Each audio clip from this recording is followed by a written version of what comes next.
Hi everyone! Welcome again to my channel. Today's video na i-share ko sa inyo ay gagawa tayo ng salad. Ang unahin natin i-prepare ay ang tomato na kamatis. Ganyan na, hiwa-hiwa muna tayo dito. Okay, atin ang ipapaskuad ang ating paghihiwa ng kamatis dahil ako'y nababagala na sa pagpabuboys over dito. Okay, enjoy guys.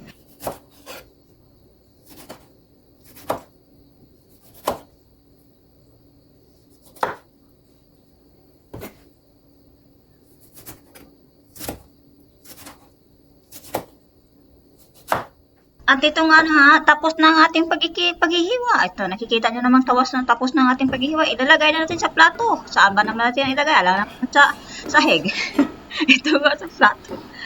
At ang isusunod natin na hihiwain ang mozzarella na cheese.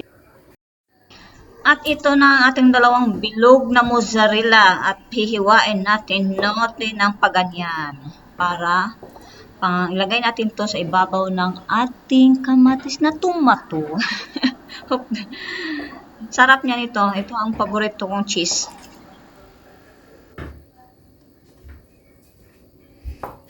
Yum.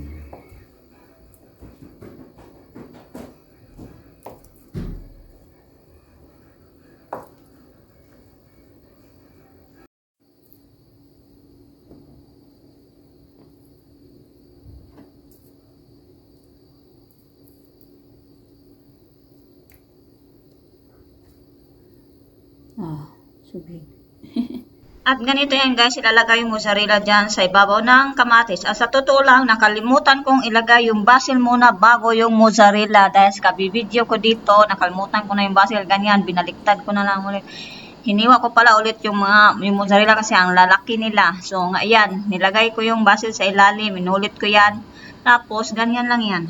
At pagkatapos niyan, lalagyan natin ng pepper, salt, at olive oil, at yung suka. Suka, ano siya na suka kaya? Pang salad niya suka.